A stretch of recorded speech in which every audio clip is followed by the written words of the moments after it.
Hello everyone, this is Sonu Jogi. तो आज हम करेंगे प्रॉफिट एंड लॉस एप्रोप्रिएशन वाले चैप्टर का क्वेश्चन नंबर 6। तो देखिए क्वेश्चन क्या कहता है, ए और बी दो पार्टनर हैं, रेशो दे रखा है 2 और 3, कैपिटल है 4 लाख और 8 लाख, इंटरेस्ट ऑन कैपिटल देना है 10%। बेसिकली पूरा का पूरा क्वेश्चन है जो हमारा कमीशन पे बेस है, बिफोर और आफ्टर के ऊपर। कमीशन दे रखा है 8% और net profit after interest on capital all commission. B का सॉरी ए का जो कमीशन है 8% देना है नेट प्रॉफिट पे आफ्टर इंटरेस्ट ऑन कैपिटल, यानी कि इंटरेस्ट ऑन कैपिटल घटाने के बाद, और जो ऑल कमीशन और जितने भी कमीशन है उनको घटाने के बाद, यानी इसका खुद का कमीशन भी घटाने के बाद। बी का जो दे रखा है वो 10% और नेट प्रॉफिट है इंटरेस्ट ऑन कैपिटल आफ्टर, ठीक है, इंटरेस्ट ऑन कैपिटल घटाने के बाद, बट बिफोर एनी कमीशन, परंतु किसी कमीशन को नहीं घटाना है, ना ए का घटाना ना इसका घटाना। ठीक है, तो प्रॉफिट दे रखा है 6 लाख और आपको profit and loss appropriation account बनाना है। तो हम शुरुआत करते हैं profit and loss appropriation account for the year and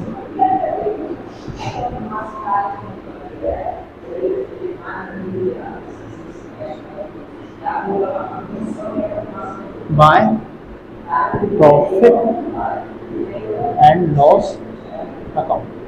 तो प्रॉफिट एंड लॉस अकाउंट हमें बैलेंस दे रहा है 6 लाख रुपए का। इसके बाद हमें जो देना है इनको क्लोज कर देते हैं। तो इंटरेस्ट ऑन कैपिटल ए को देना है और बी को देना है। तो ए को कितना देना है, 4 लाख का 10%। तो 4 लाख का 10% कितना हो गया, 40,000। तो सीधी सी बात है, 4 लाख है का इसका 10%, 2 जीरो से ये 2 जीरो कट गए तो 40,000। ऐसे ही 8 लाख का 10% कितना होगा, 80,000 रुपये। ठीक है, आप इसको ऐसे ना लिख के ऐसे भी लिख सकते हो कि भाई 4 लाख है एट द रेट 10%। ठीक है, डायरेक्टली ये 8 लाख है एट द रेट 10%। ठीक है, तो डायरेक्टली अमाउंट लिख देंगे। ये टोटल आ गया मेरा 1,20,000। ठीक है, आप चाहे ऐसे लिख लो चाहे ऐसे लिख लो, आपकी मर्जी है। तो आगे देखो, आगे कह रहा है कि कमीशन देना है, बेसिकली यही पार्ट है मेन। तो देखो इसने कहा है कि सिंपल वाला ये है, इसके बाद ऑल कमीशन घटाना है। इसने कहा ऑल कमीशन घटाना है, तो ऑल कमीशन घटाने के लिए पहले बी का कमीशन पता होना चाहिए। ठीक है, तो ऑल कमीशन घटाने के लिए हमें बी का कमीशन पता होना चाहिए। तो बी का कमीशन क्या है, 10%। तो 2 बीस कमीशन। अब बी का कमीशन निकाल लेते हैं। कैलकुलेशन ऑफ बी की 20 कमीशन, बी का हमें कमीशन कैलकुलेट करना है। तो इसने कहा नेट प्रॉफिट, तो नेट प्रॉफिट हमें कितना दे रखा है, नेट प्रॉफिट दे रखा है जी हमें 6 लाख रुपए। इसमें से माइनस करना है इंटरेस्ट ऑन कैपिटल को, तो जो है मेरा 1,20,000 रुपये। ये आ गया जी 4,80,000 रुपये। इसके बाद मुझे इंटरेस्ट निकालना है, सॉरी कमीशन निकालना है। तो कमीशन मुझे दे रखा है 4,80,000 का 10%। तो 2 जीरो से ये 2 जीरो, यानी कि इसका आ गया 48,000। ठीक है जी। इसके बाद हमें क्या करना है, हमें निकालना है ए का कमीशन। तो हम निकालते हैं A's commission, calculation of A's commission. A का कमीशन क्या कहता है, नेट प्रॉफिट। तो नेट प्रॉफिट ले लेते हैं। नेट प्रॉफिट हमें दे रखा है जी कितना, 6 लाख रुपए। इसमें से क्या माइनस करना है, आफ्टर लिखा है तो माइनस, बिफोर है तो कोई जरूरत नहीं है। तो माइनस IOC यानी कि इंटरेस्ट ऑन कैपिटल, जो कि है 1,20,000 रुपये। ये आ गया 4,80,000 रुपये।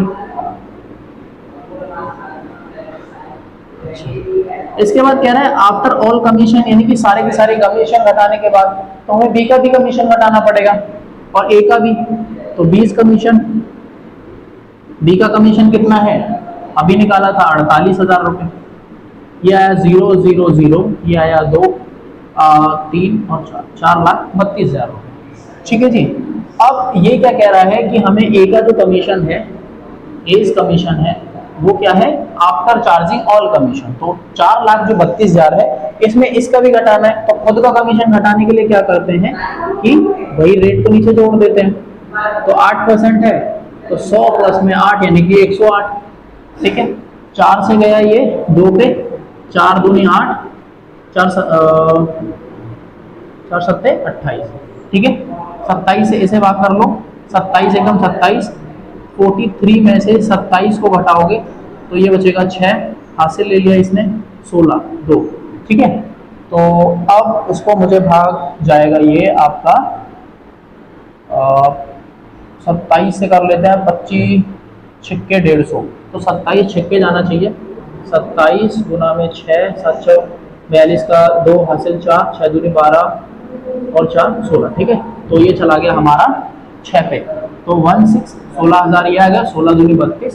तो यहाँ पे आएगा एज कमीशन जो आएगा वो क्या आएगा, 32,000 रुपये। और यहाँ पे हम प्रॉफिट निकाल देंगे, प्रॉफिट ट्रांसफर टू किस किस को जाएगा, ए को जाएगा और बी को जाएगा। तो 6 लाख रुपए हमारा टोटल आया, इन सभी को जोड़ लो, ये आया 6 लाख रुपए, इधर भी 6 लाख ही आना चाहिए। ये 6 लाख है, 1,20,000, 48,000 और 32,000, 0 7 और 2 9 10 की 0 हासिल 1 2 लाख। तो 6 लाख में से 2 लाख गए तो हमारा जो प्रॉफिट आ रहा है वो कितना आ रहा है, 4 लाख रुपए। अब 4 लाख को मुझे डिवाइड करना है 5 से, ये देखो 2 और 3 में बांटना है।